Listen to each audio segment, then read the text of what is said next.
इसको कोई बात फिर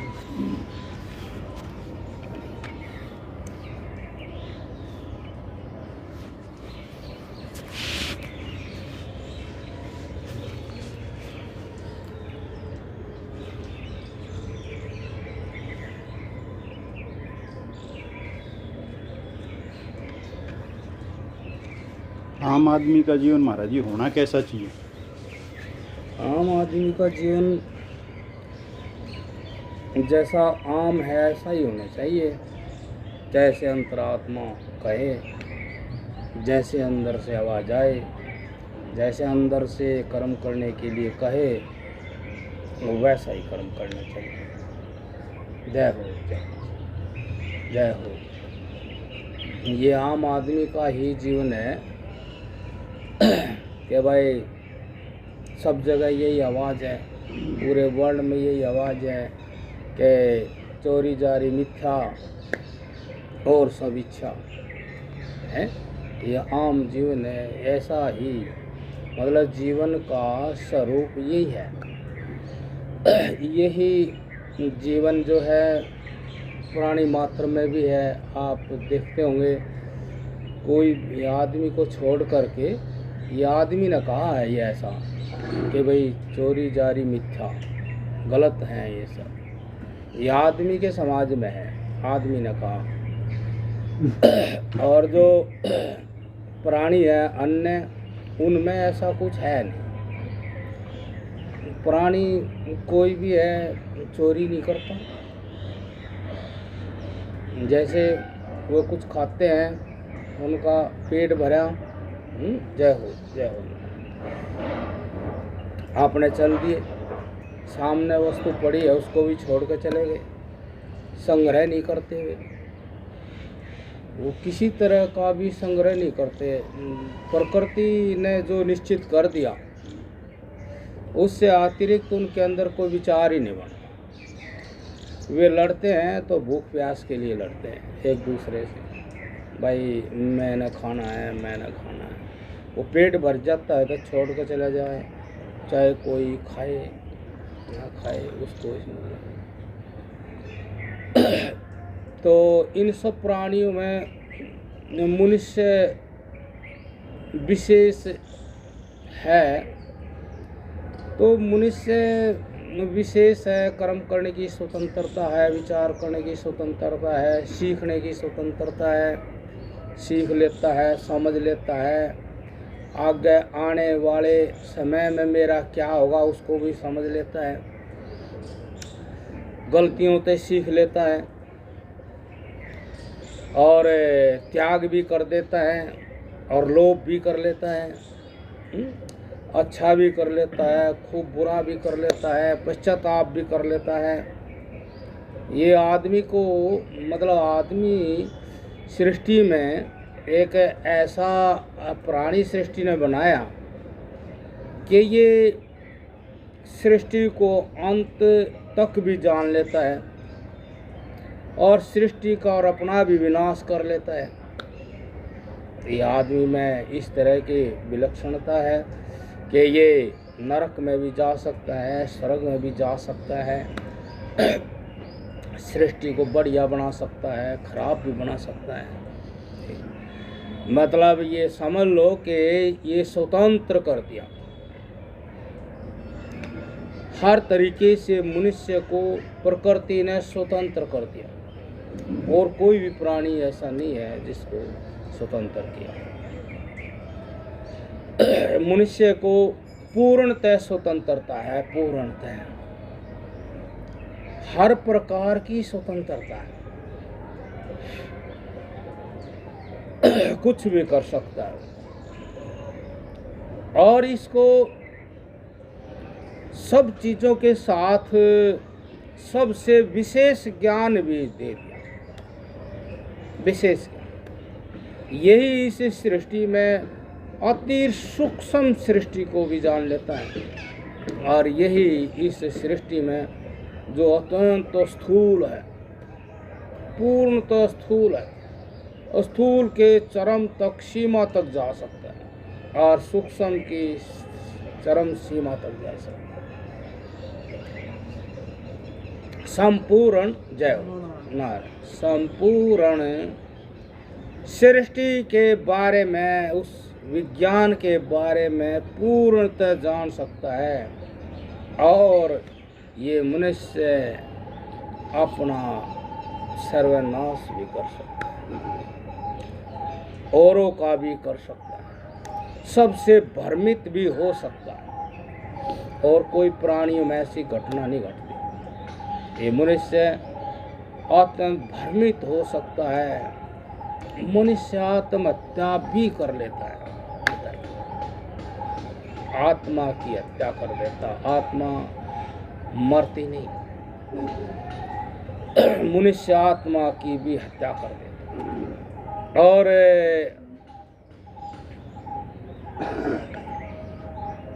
प्रकृति ने इतना विवेक देने के बाद भी मनुष्य को इतना जय हो, इतना ज्ञान देने के बाद भी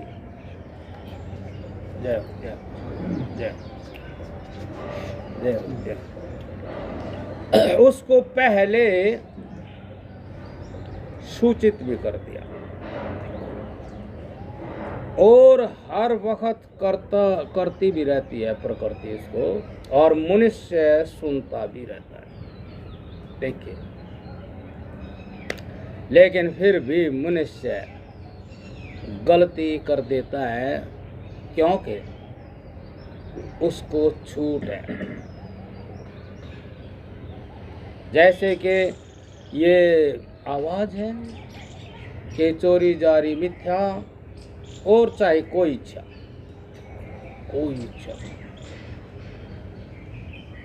इसको ये पहले, और जब भी कोई गलत काम करता है तो करने से पहले ही मनोदशा बिगड़ जाती है, और उस मनोदशा को ये जानता भी है। तो इसीलिए इसको स्वतंत्र कर दिया कि भ्रम ना हो, खूब गलती करो, खूब गलती करेगा, और फिर ये इस सृष्टि से मुक्त भी हो जाएगा। अब वो है कि जो भगवान ने इसको विशेष ज्ञान दिया है, तो मैं आपको ये बताऊं कि जो प्रकृति है, जो प्रकृति का कार्य है, अर्थात वो प्रकृति सूक्ष्म से स्थूल होती है, ऐसी प्रकृति की जो प्रकृति है वो प्रत्येक प्राणी में है। तो प्रत्येक प्राणी तो उस प्रकृति के अधीन है।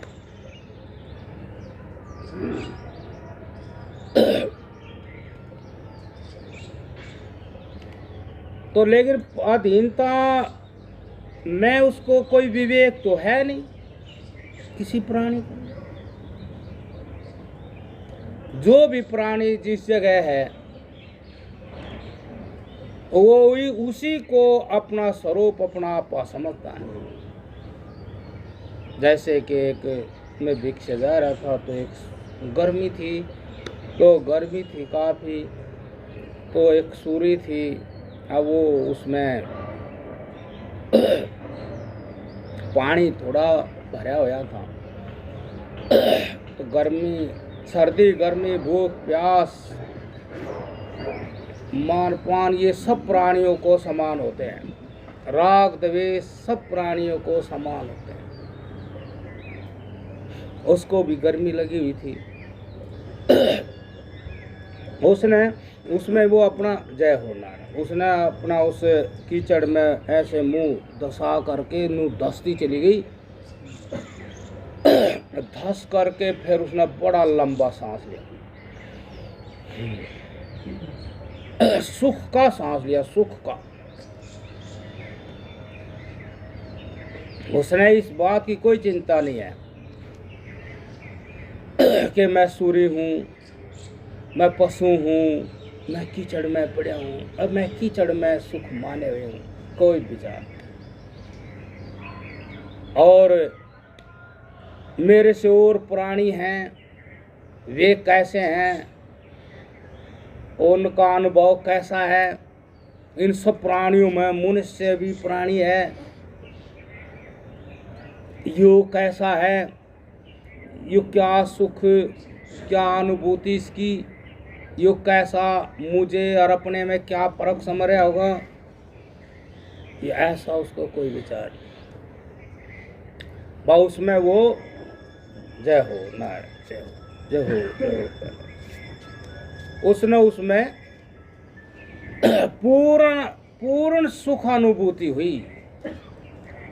और सुख में अक्सर आदमी का या प्राणी का विचार बंद हो जाता है, विचार खत्म हो जाता है, मतलब छानबीन की स्थिति नहीं रहती, बस सुख स्वरूप हो जाता है। और वो कहीं भी सुख भी जो है सत्य में बाधक है सुख, क्योंकि सुख में विवेक ही नहीं रहता, सुख रहता बस, संतुष्टि रहती है। अब ये ऐसा कोई कहे कि क्या हो गया, तो सुख तो द्वैत का है, द्वैत का कोई भी सुख सदा नहीं रह सकता। इसीलिए सुख से बढ़कर विचार है, विवेक है, वैराग्य है। क्या जो वो द्वैत का जो सुख है उसका वियोग अवश्य होगा, और उस सुख की जगह फिर कुछ ना कुछ तो दृष्टि बनेगी।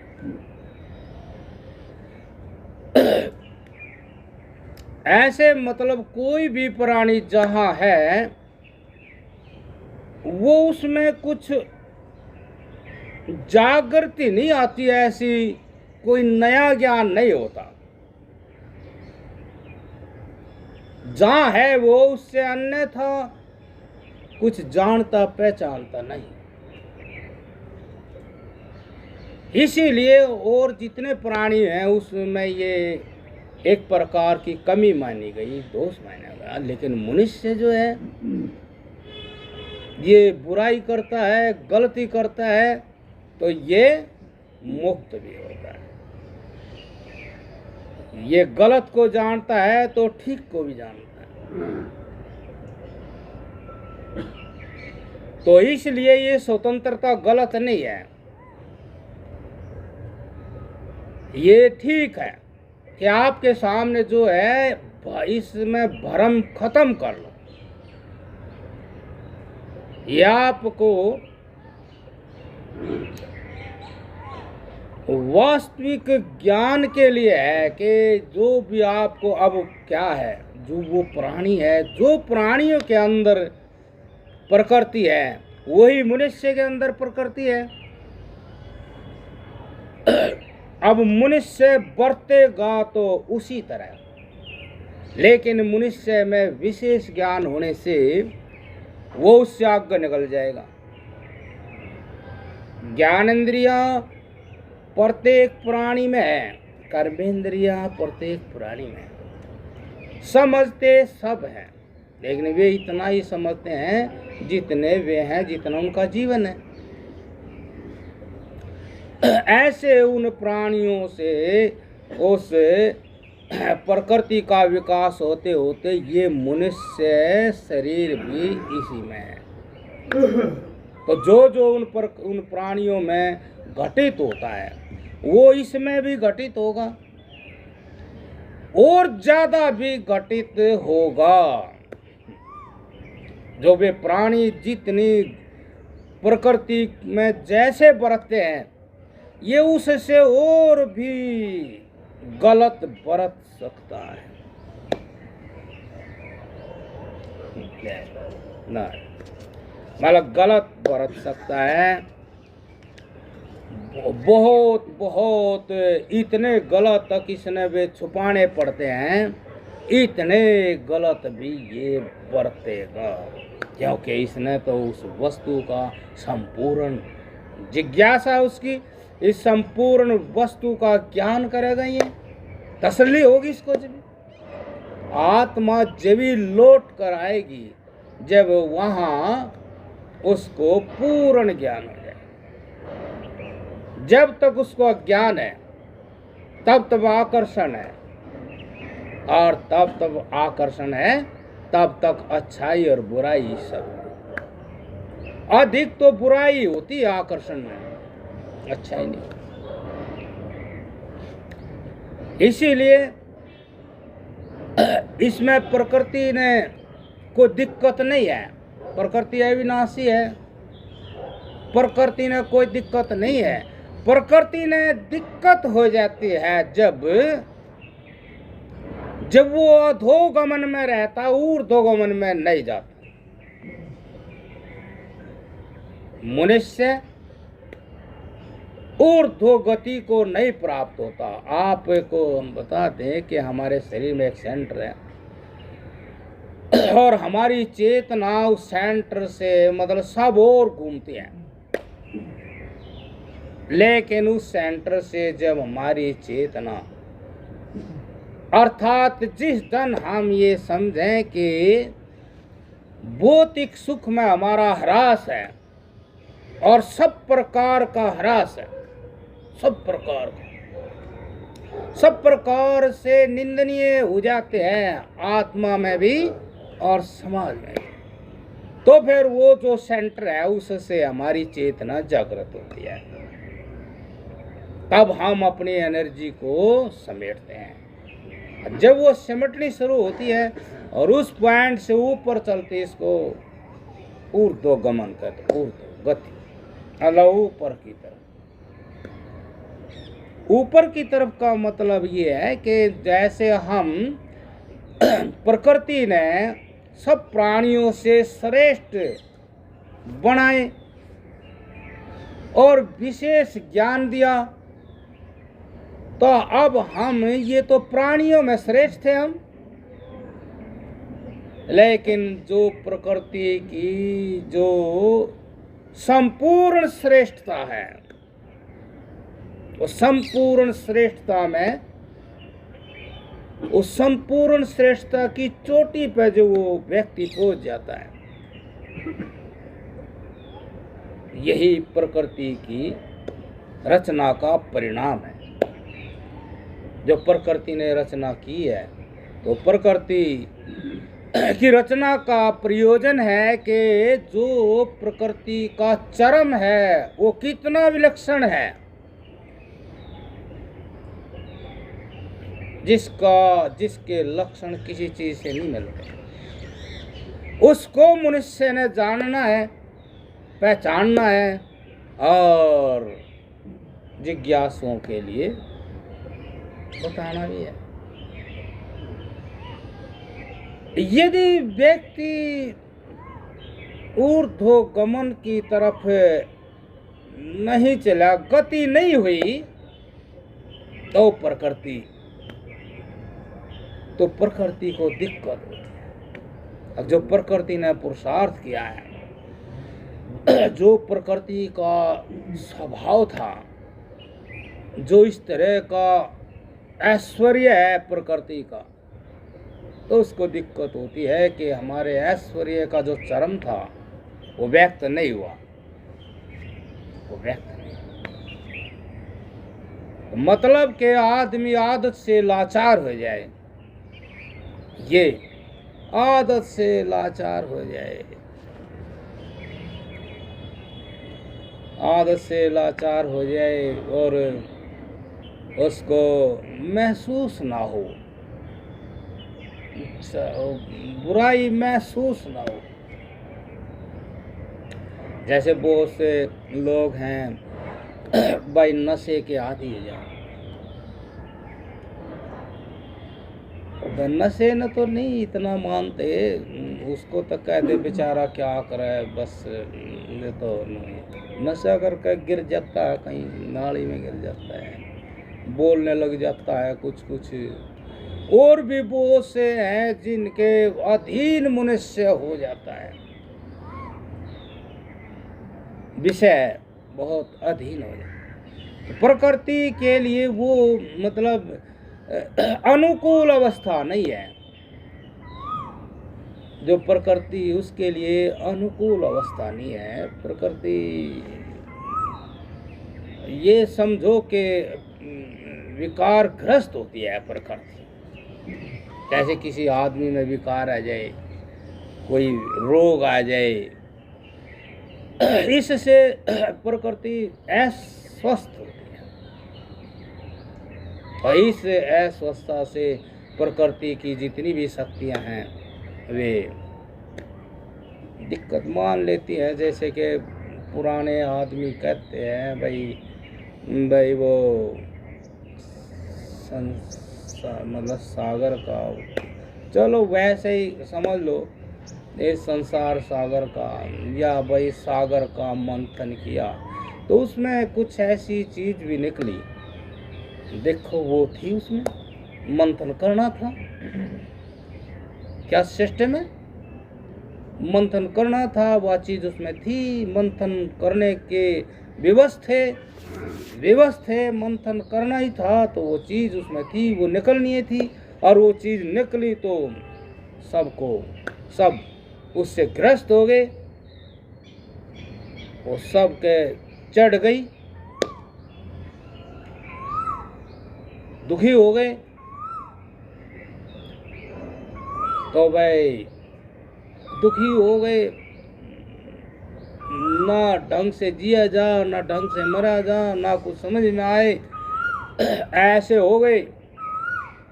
तो कुछ थोड़ा समझ रह जाती है, जैसे दारू वाले को भी समझ कुछ रह जाती है। भाई आपने जब काम सा निमट जाए फिर घर की तरफ चला है, देखो कुछ समझ रह जाती है उसको।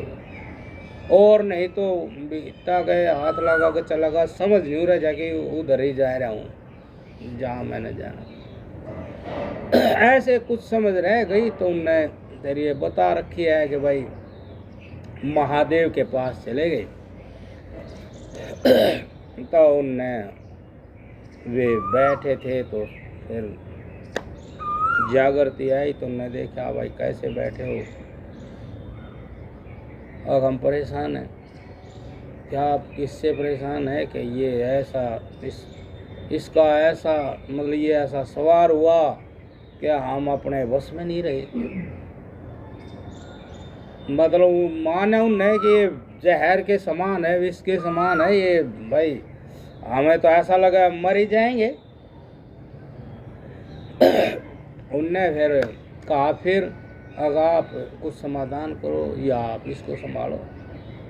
बुलाओ भाई, उनने ले लिया। तो बस उनने कहते हैं ऐसा कि भाई ना मन में रखा, ना मुख में रखा और गले में रख लिया। तो विषय आसक्ति भी संसार में एक विष के समान है। विषय आसक्ति, जो विषय आसक्त हो जाता है वो व्यक्ति ढंग से कुछ नहीं कर पाता, कुछ नहीं कर पाता, उसका दिमाग बस घूमे जाए, उस आदमी ने घुमा दे। यदि शंकर भगवान ना मिले तो निश्चित ही दुर्गति है कि विषय आसक्ति ऐसी। अब यहाँ आए हैं तो लगेंगे संसार में, लगेंगे तो विषय उसमें जागृत होंगे। उसमें अलग अलग विषय है। एक विषय ऐसा है कि देखो हर ज्ञान इंद्रिय एक एक विषय लेती है, लेकिन एक जगह जा कर के आदमी को एक साथ 6 विषय प्राप्त। इसीलिए व्यक्ति बुरी तरह से अपने आप को संभाल नहीं पाता। यही वो थी कि सब के ऊपर ही सवार हो गया, जितने भी थे सब के ऊपर ही सवार।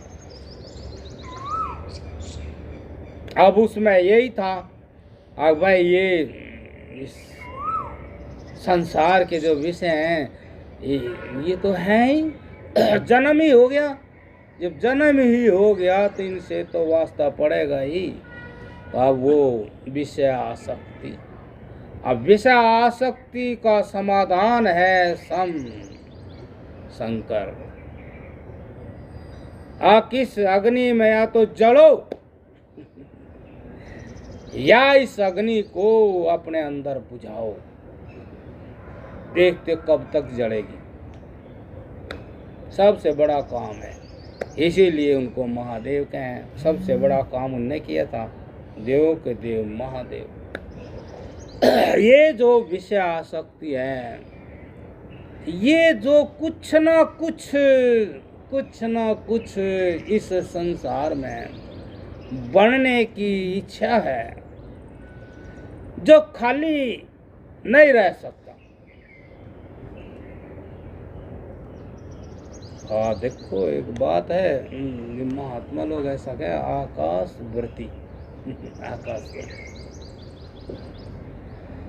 आकाश है, उसको सब प्राप्त है। आकाश तत्व ऐसा, उसको सब प्राप्त है। वो कभी प्राप्त करने का यत्न ही नहीं करता, उसको बिना ही यत्न के सब प्राप्त, सब कुछ प्राप्त। ऐसे व्यक्ति यदि खाली में स्थिर हो जाए, इस खाली से ही मतलब समझ लो, खाली से मुकाबला कर ले, खाली को ही देखना है, तो खाली में ही स्थिर हो जाए तो आकाश वृत्ति हो जाएगी, उसको सब कुछ प्राप्त होगा। ऐसे ही सब कुछ प्राप्त, लेकिन ऐसे तो होता नहीं। पृथ्वी है, जल है, अग्नि है, वायु है, इनसे ऊपर उठना पड़ेगा तो आकाश आएगा। इनके आप अपने विषय हैं,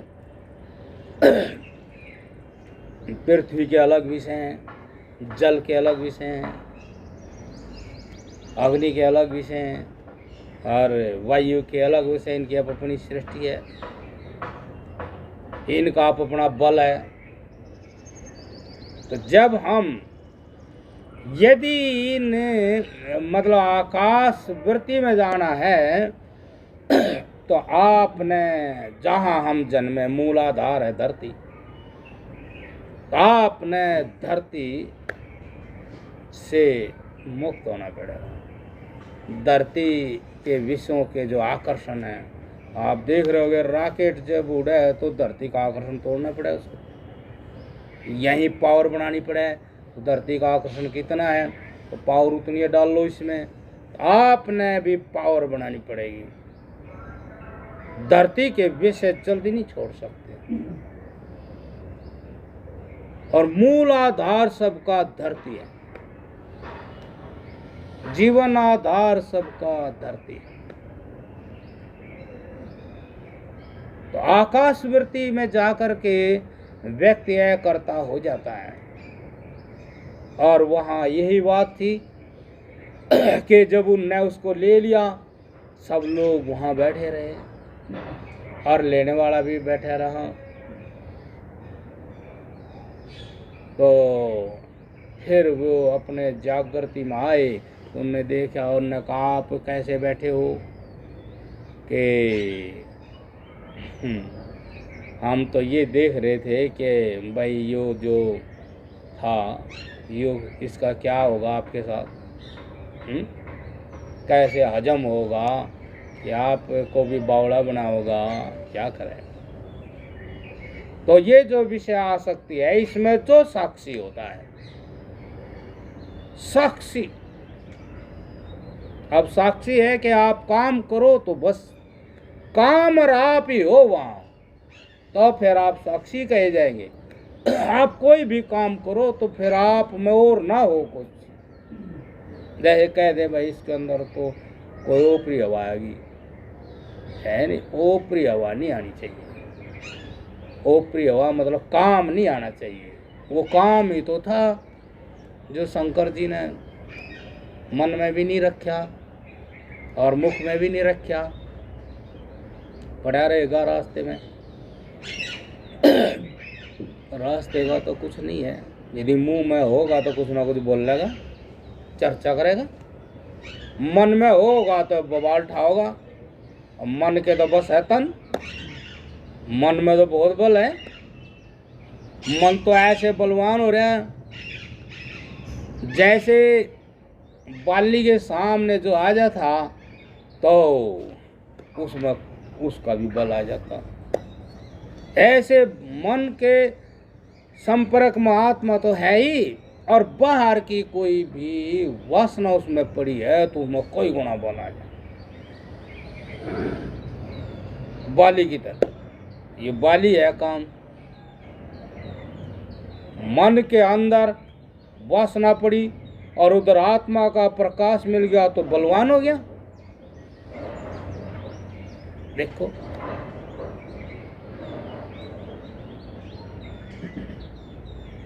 और जब यदि साक्षी हो जाए, आप स्थिर हो जाए, आप स्थिर हो जाए, तो फिर आपके अंदर आपका बल रहेगा और मन का बल घट जाएगा। और वो जो वासना है वो तो निर्जीव सी हो जाएगी, क्योंकि उसमें जो जीवन था वो आपके द्वारा था, इसलिए वे साक्षी रहे बैठ गए। तो कुछ हुआ ही नहीं। इसलिए जो विषय आसक्ति है ये, यदि देखो जो सच सामने आ जाए तो फिर ऐसे तो वो मतलब सत्य तो समझ लिया, लेकिन उस सत्य का अर्थ ऐसे नहीं आने का, क्योंकि जहाँ हम गए वहाँ भी ऐसे ही नहीं गए। तो जो सत्य सामने आया है तो फिर आपने उसके अर्थ का विचार करके उसको अपने अंदर साक्षात्कार करना पड़ेगा, और इस प्रक्रिया में आपने स्थिर रहना पड़ेगा। ये प्रक्रिया चलेगी, आपने स्थिर रहना पड़ेगा। जैसे कोई प्रयोगशाला में अपना प्रयोग करे जाए, ऐसे आपके अंदर जब वो है विषय आसक्ति है और आपने समझ लिया अब विषय आसक्ति की गुलामी बहुत ही बुरी नरक है, ये आपने समझ लिया। लेकिन समझाई तो है, अभी उसका बल तो चौका तो है मन के अंदर। अब वो बल जब चलेगा तो फिर आपने चलना नहीं, तो आपके बिना कुछ होता नहीं। बल बहुत तगड़ा है वो, मतलब कुछ भी लोग खुजली भी होती है, खुजली को खुजलाए बिना चैन नहीं। खुजलाओ तो आदत बने आदत भी बने, प्रकृति बने, उसकी शक्ति बने, उसकी है उसकी शक्ति बने। तो इसलिए अब वहाँ इसका यही है कि आपने अपने आप को अपने आप में देखना। ये विषय आसक्ति, ये विषय आसक्ति के लिए आपने अपने आप को देखना। धीरे धीरे धीरे धीरे उसका बल कम हो जाएगा। बल क्या, वो उसकी सत्ता ही नहीं रहनी, उसकी जगह वो सत्य अर्थ का प्रकाश ही प्रकाश, ज्ञान ही ज्ञान हो। बाहर के ज्ञान इंद्रियों की दृष्टि के कारण कितना बड़ा सत्य छुपा हुआ था जिसमें विषय तो है ही नहीं, और मैं कोई कर्ता धरता भी नहीं। मेरा स्वरूप तो केवल ज्ञान मात्र है, ज्योति मात्र है, और वो ज्योति चाहे तो प्रकाश है, और ज्योति अपने आप में हो तो कुछ है करके है नहीं। कोई भी सृष्टि में है करके वस्तु नहीं, है करके है तो केवल एक समझ चेतना, ज्ञान की ज्योति मात्र है। ये स्थिति उस आकाश की तरह है। आकाश को सब प्राप्त है और आकाश को कुछ भी प्राप्त नहीं। आकाश सबसे अछूता है और आकाश के बिना कोई वस्तु नहीं। आकाश किसी को स्पर्श नहीं करता। ऐसे ही जब आकाश वृत्ति अर्थात उस सत्य में कोई भी व्यक्ति स्थित हो जाता है तो वो वह करता ही था और वह करता ही हो जाता है।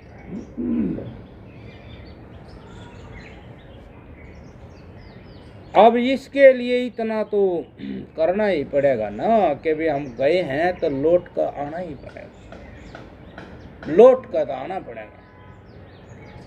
और इसीलिए भाई ये कहा था कि नियम संयम से रहे, नियम संयम से रहे तो क्या हो, लौटने की शक्ति रह जाएगी। और यदि नियम संयम से ना रहे तो वापस आने की भी तो शक्ति होनी चाहिए। वापस आने की शक्ति नहीं है, वहां जाते जाते शरीर मतलब शक्तिहीन हो जाएगा, शक्ति रहती नहीं।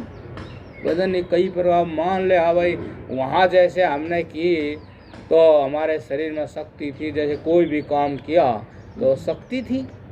अब यहाँ भी करना पड़ेगा, चाहे वो बैठना ही क्यों नहीं हो, बैठना क्यों नहीं हो, वो भी बिना शक्ति नहीं बैठ सकते। नींद आएगी बिना शक्ति, वो भी नहीं हटेगी। उसका विरोध भी बिना शक्ति नहीं कर सकते। जो अंदर बैठा है तब तो कमा रखा है, वो भी तो अपना काम करेगा और आपने उसका विरोध करना। विरोध करने में भाई कुश्ती तो होगी, कुश्ती तो होगी। इसीलिए कह दे रोग, योग में रोग भी हो जाते हैं तो कुश्ती तो होगी। समय के अनुसार आसन में बैठना ही पड़ेगा। उसमें कोई जवाब दे सकती है कोई नर नाड़ी, वो जोड़ जवाब दे जाए। तो अब ये तो सारा पहले ही बता दिया गया ना। जैसे कोई गाड़ी कंपनी से निकलती है तो उसके साथ एक किताब भी तो आती है। ऐसे ही ये कंपनी से जितनी गाड़ियां आई हैं तो इनके साथ भाई वेद शास्त्र भी तो आए हैं, उपनिषद भी आए हैं, फिर उनमें फोरमैन भी आए हैं। जैसे भाई वो कंपनी गाड़ी आई, फिर एजेंसी हैं, उन वर्कशॉप फोरमैन भी हैं। ऐसे फिर इसके साथ भाई किताब भी आई, फोरमैन भी आए। और यहाँ फोरमैन स्वयं घूमे, वहाँ वर्कशॉप एक जगह है। ये जो भगवान की सृष्टि है और ये गाड़ी आई है, इसमें भगवान ने इतनी सहूलियत दी है कि फोरमैन घूमेंगे। जैसे महाराज जी थे, फोरमैन थे, आप उनसे कोई भी अपने बारे में पूछ सकते हैं तो वो, और उनने कोई दिक्कत भी नहीं आनी है, कुछ वो भी नहीं आनी। किस टाइम पूछो और पूरे हाजिर रहे, और फोरमैन को कुछ देना भी नहीं। देखो मतलब कुछ वे अपने लेबर भी नहीं लेते, फ्री निःशुल्क सेवा है इनकी। तो और उनको उत्साह होता है। वे जो होते हैं वे जिज्ञासु पिपासुओं के लिए ही होते हैं, और वे कोई जिज्ञासु उनसे कुछ पूछता है तो उनको बहुत सुख मिलता है। वे अपने अर्थ को सार्थक समझते हैं कि भाई हमारा अभी काम चल रहा है, कि देखो उसने ये सवाल किया तो समझ लो इसके अंदर जागृति है, धर्म की जागृति है, ज्ञान के पिपासु ज्ञान का प्यासा है। ऐसा ऐसा है, वे ठीक रह ज़्यादा ये कुछ हो तो वहाँ फिर ठहर जाते हैं कि हाँ थोड़े दिन ठहरना पड़ेगा है। यहाँ जो है ये गाड़ी आई है वर्कशॉप में, इसका आदमी ठीक है, वो चाव है, उसमें ज़रूरी काम करने हैं तो वो फिर वहाँ ठहर भी जाता है। तो इस तरह से ये सृष्टि का सिस्टम है कि जैसे सूक्ष्म से स्थूल होती है फिर वापस भी स्थूल से सूक्ष्म में लौटती है। ये घटना मनुष्य के अंदर घटनी चाहिए। यदि अज्ञान हुआ है तो उस मनुष्य को ज्ञान भी होना चाहिए। यदि मनुष्य बंधन महसूस करे, गुलामी महसूस करे, पराधीनता महसूस करे कि मैं तो पराधीन हो गया, मैं उस चीज के बिना रह नहीं पा रहा, तो उसने फिर मुक्ति का भी अनुभव होना चाहिए। यहाँ दोनों चीज और छोर जो है, दोनों ही चीज मनुष्य को होनी चाहिए, तो फिर मनुष्य जीवन सार्थक माना जाता है। भगवान ने इसीलिए उसको स्वतंत्रता दी थी कि आप स्वतंत्र है कर्म करने में स्वतंत्र है, और कर्म करने से पहले उसके अंदर विचार शक्ति भी दी है कि अच्छी तरह से कर्म करने से पहले विचार कर लेना, नतीजा क्या होगा, परिणाम क्या होगा। अब यहाँ क्या होता है कि वासना का बल ज्यादा हो जाता है और विचार शक्ति हार जाती है। विचार शक्ति अपना काम कर देती है तो हिम्मत नहीं रहती, वासना हिम्मत कर जाती है। जैसे बुखार सा चढ़ जाए आदमी का, ऐसे वो आदमी से। और यदि वो विचार के द्वारा जो सत्य आया है उस पर दृढ़ हो जाए, क्या भाई देख ऐसा करना नहीं, नहीं ये नशा जो है ये करना नहीं, ये विषय की पराधीनता करनी नहीं, ऐसे ही नहीं करनी। जैसे कोई व्यक्ति अपने स्वास्थ्य का ध्यान रखता हुआ भोजन करता है कि भाई क्या ठीक रहेगा, क्या गलत रहेगा, कितना ठीक रहेगा, जो ऐसे भोजन करता है तो उसमें भी यही नीति अपनानी चाहिए। तो वो व्यक्ति फिर जो है अपना वो यूं ही मान लो को नरक भी देख आया, अब स्वर्ग भी देख रहा है। अब स्वर्ग से तो नरक में कोई जाता नहीं है। जैसे मनुष्य बन गया तो पशु बनने की इच्छा होती नहीं, पक्षी बनने की इच्छा होती नहीं, किसी मनुष्य की भी नहीं होती। ऐसे ही जिसको इस तरह का ज्ञान हो जाए तो फिर वो नरक में नहीं जाता। इसकी चेतना जागती जागती हमारे शरीर में ही ये 5 तत्व हैं, और 5 तत्वों में जो आकाश है वो नित्य है, शाश्वत है, और उसको सब प्राप्त है, लेकिन वो प्राप्त नहीं करता है। ऐसे ही आकाश की तरह ही आत्मा है कि हमारे अंदर ये तत्व है, तो इन तत्वों से गुजरते हुए हम आकाश तत्वों के परे जो आकाश का भी साक्षी है, ये कमाल की बात है। देखो जो इसका भी साक्षी है वो तत्व उसको प्राप्त हो जाते हैं, तो समझ लो कि हम नरक से स्वर्ग गए, पशु वृत्ति से हम देवताओं से जो है योगी मुक्त अवस्था को प्राप्त है। हमारे इस शरीर में यो पिंड सो ब्रह्मांड, तो यो जो शरीर है यो ब्रह्मांड का ही पिंड है। सारा ब्रह्मांड समा करके सूक्ष्म रूप से इसमें है, और जैसे ब्रह्मांड प्रमाणित करता है कि इसमें एक अलौकिक वैज्ञानिक सत्ता छुपी हुई है, ऐसे वो व्यक्ति इसको जान करके उस अलौकिक वैज्ञानिक सत्ता का व्याख्यान कर देता है। ये उस सृष्टि का मुख हो जाता है, सत्य ज्ञान जो है वो बताता है। तो इसमें कुछ भी बुराई नहीं, मतलब ये सारा संसार आपके लिए है, कुछ भी करो, कुछ भी बुराई नहीं, लेकिन गुलामी में बुराई है। यदि आप पराधीन हैं, गुलाम हैं, दीन हैं, तो आप बहुत बुरे हैं। अन्यथा आप कुछ भी करो, ये सृष्टि आपके लिए है। लेकिन यदि गुलाम हो तो फिर सृष्टि निरर्थक है, फिर कहा भाई कोई फायदा नहीं है, ये तो यहीं रुक गए सब हैं। तो इसलिए बार बार मतलब गलती उसके पराधीन होना, बस यही सृष्टि अपना महसूस करे कि भाई बात बनी नहीं, और आप कुछ भी करो लेकिन समझते हो, और समझते समझते समझ को जागृत करते करते आकाश की तरह शुद्ध और पवित्र हो गए, तो फिर तो प्रयोजन सिद्ध हुआ आपका भी सृष्टि का। और कुछ पूछ लो। हाँ जी। मिलना ही मनुष्य है जिससे कोई गलती ना होती। तो गलती होनी कोई बुरी बात तो नहीं है। दूसरा फिर इसकी किसी अवस्था में निर्माण है। गलती का हाँ क्यों नहीं, गलती से तो सीख मिलती है, तो निवारण तो जब ही हो गया। आपसे कोई गलती हुई तो आपने समझा गलती हो गई, तो निवारण तो वही हो गया। अब आप दोबारा उस तरह से गलती नहीं करेंगे, उतनी तेजी से गलती नहीं करेंगे, आप ठहर गए, कुछ गलती के लिए सावधान हो गए, ठहर गए। और यदि गलती के मौके पे जो गलती से ज्ञान वो हाजिर हो गया तो गलती से ही बच जाओगे, गलती नहीं करो। यदि मौके पर हाजिरी लगी उसकी सत्य की तो फिर आप गलती नहीं।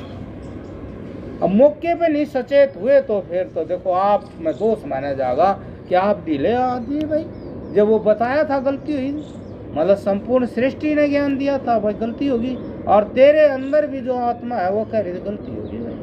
जैसे मान लीजिए युवावस्था में कोई आदमी गलती करता है, वो गलती नहीं होती, उसको आप गलती नहीं कहो, वो सृष्टि के अंतर्गत ही है वो क्रिया। बस आपके अंदर जो चेतना वो जागनी चाहिए ना, वो गलती नहीं है। अब भाई अब देखो, अब गन्ना बहुत सारा निकल गया, थोड़ा मोड़ा रह रहा होगा, वे टोई से है जो वे गोले से बच रहे हैं, उनने भी आप तोड़ कर न थोड़ा हलोगे तो आम पानी से मीठा लगेगा वो, लेकिन गलती कर रहे कोई उसे न चूसन ला जा, है नहीं गलती। और जब वो पूरा बड़ा हो जाए नू समझ ले है तो फिर उसमें गुड़ पका है, वो पै भी बैठा है उसमें। तो ज्ञान तो वही है। गलती कोई भी गलती करे आदमी अपने मतलब के लिए और अपने आप में गलत हो चुका, कमजोर हो चुका, और फिर छुप कर कुछ करे तो ये सारी चीज उसने पता नहीं, मैं कमजोर रहा, मैं छुप कर रहा गलती, मैं यूं कर रहा और यह बुराई है, सारा पता है उसने। और जो ऐसा सजग है कि उसने सारी पढ़ाई कर रहा, वो गलत आदमी नहीं है, वो गलती से बचने वाला, बनने वाला, होने वाला है। अब वो गलती का जिसने गलती त्याग दी उसने गलती करी नहीं। क्यों? क्योंकि आप उसके जिम्मेवार नहीं है। ये प्राकृतिक है, प्रकृति का वेग है, प्रकृति का प्रवाह है, और आप उसको रोक गए आप भाई भगवान माने जाओगे। आपको भाई ये प्रकृति, ये समाज आपको इनाम देगा क्या भाई आप। लेकिन यदि आप करो ही नहीं, जैसे कोई बैल है, कोई पशु है, उसको ठाओ, वो पैर यूँ करे ही नहीं, टेके ही नहीं, तो फिर आप उसको रख दो भाई, नहीं यो इसमें है ही नहीं, चेतना ही नहीं है, ये कोशिश नहीं कर रहा। और तो आप ही कोशिश ना करो, कोई भी हो मतलब, तो वो तो फिर और आदमी भी कहेंगे भाई वो बेचारा तो लाचार हो गया आदमी, ये तो बस ये तो कुछ नहीं रहा।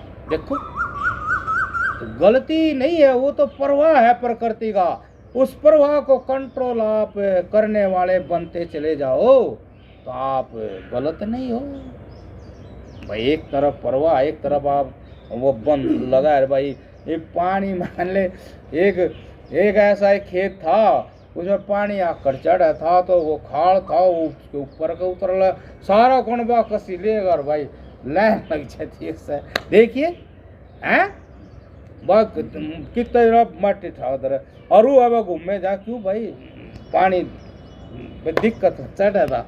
देखो तो वही बात है। अब वे जो करनू सचेत थे, सावधान थे, हैं स्मृति वाले थे, भारत जी कहा था ना स्मृति वाले रहो, तो फिर वैसे रहे ना इसमें अगासुराम, क्योंकि वो निष्प्रयोजन वस्तु तो नहीं। वो जो आप गलती करो हो, आप गलती करो हो तो जो पहले है वह गलती तो नहीं। भूख लगी गलती तो नहीं, भोजन करा गलती तो नहीं, और आप लालच में भोजन करके तो गलती है। कोई भी विषय है उसकी आसक्ति है वह गलती नहीं, लेकिन आप आसक्त हो गए उसके अधीन तो गलती होगी। गलती नहीं है या जो कुछ है वो ठीक है, लेकिन गलती बन जाती है जब हमने उसको सत्ता दे दी। और बढ़िया चीज़ है भाई, बढ़िया है, बस ज़्यादा स्वाद बैठ गया है, जैसे शुगर वाला है, अरे दे दे, कई दिन हो गए बिठा खाए के मरती तो दे दे यार, मरती तो। बताओ बताओ, गलती तो कर रहे हो, देखो हैं। अब शुगर हुई है, वह मीठा ज़्यादा खाया, या भाई मेहनत नहीं करी, कुछ न कुछ गलती से गलती हुई है, तो कुछ भी गलत नहीं है। गलत तो जब है कि हम जो कर रहे हैं हम फेर करने लग जाएं, वो तो प्राकृतिक है। भूख लगी प्राकृतिक है, किसी विषय की वासना उठी प्राकृतिक है, और आप फिर उसके अधीन हो गए, आप अहंकारी हो गए। हम जो कर रहे हैं, हम जो कर रहे हैं, बस इसमें कोई फर्क नहीं पड़ता। गलत कर रहे का कुछ फर्क नहीं पड़ता, क्योंकि गलत हो गई देखो। और कहने वाले हैं सभी कहें, मतलब अपनी आत्मा भी कहे गलत है, तो वही अपने स्वार्थ ने गलत बात ने सही कह रहा, हाँ गलत है बात, और कह रहा सही है, सही है, अपना स्वार्थ है। मतलब सारे कहने लग रहे भाई, शास्त्र कहवे, गुरु कहवे, आत्मा कहवे, समाज कहवे, नहीं सब जगह रुक के पड़ रहे नहीं है, लेकिन हम कमज़ोर है, प्रकृति की वासना धक्का लगे, बस की बात नहीं रहती, फिर गलती है। गलती तो जब और हो जाती है ना, हम कोशिश नहीं करते, हम कोशिश नहीं करते, और कोशिश करें, कोशिश करे जा। जैसे कि भाई कोई अब उसने, अब वो मान लो गंडासे पहनावे, रेत से एक रद्दे में तो पहनते नहीं आगे एक बार रेत मार दिया पहन गया है, करे जा तार बने। ऐसे करे जा तो तत्व ज्ञान हो जाएगा।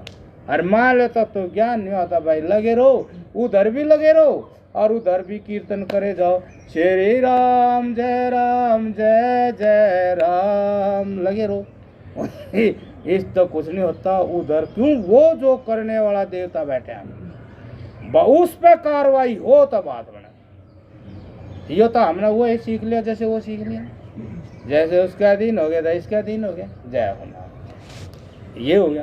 वो कार्रवाई उड़े करनी, जो भीतर बैठा है, जो हमने करो आ रहा श्री राम जय राम का, वो कह रहा श्री राम जय राम, तू इसमें लग जा, मैं इसमें लग जाऊंगा, है वो जैसे वो हनुमान जी श्री राम जय राम में लगा दिया, और वो राम ने लक्ष्मण अपहरण कर ले गया है, वो ज्यादा भगत था श्री राम जय राम।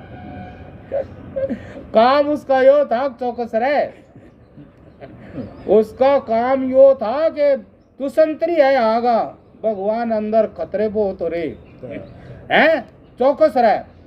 वो आया बस उन्हें, इसीलिए बाहर का ज्ञान ना रखा, जो कर्तव्य है ना वही ध्यान रखा। अब उसको कह दिया, अरे यार वो मेरी भी इच्छा हो रही है, हाँ भाई तो भगत आ गया, मैं भी लग जाऊं, श्री राम से राम लग गया, वो ले गया, अपहरण हो गया। बताओ मैं, वो गए भाई तू कहाँ था, मैं तो श्री राम जय राम वजन करो इसलिए जो है कल्याण के लिए, मुक्ति के लिए बाहर का आलम्बन नहीं लेना, बाहर का आलम्बन नहीं, अंदर का आलम्बन लेना, अंदर कार्रवाई करनी है। हमेशा अपने आप को देखना है, अपने आप को, किसी को नहीं, अपने आप को देखना, अपने आप को समझना, क्या कर रहा, करना क्या चाहिए, क्या कर रहा करना।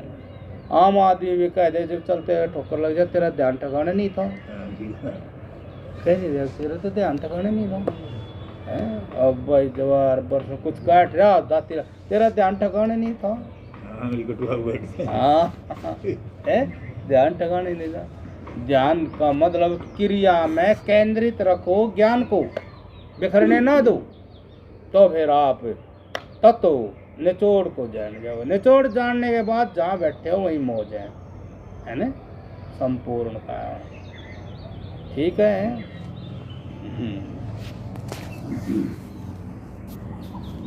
ये तो सारी उम्र का काम है, इतना प्राण नहीं निकले, इतने तक चलेगा काम यो। हाँ पश्चाताप में ना बढ़े, आप जो नू हो गया होगा, हो गया वो हुए है, यहाँ तो हो ही, सावधान तो हो जा, सचेत तो हो जा, और इतने तक ही, क्योंकि वो भी जब तक है चल काम, अर्थात पुण्य भी वही जब तक चलना, कुश्ती लंबी चला है, जब प्राण लग रहे, जब मुक्ति मिले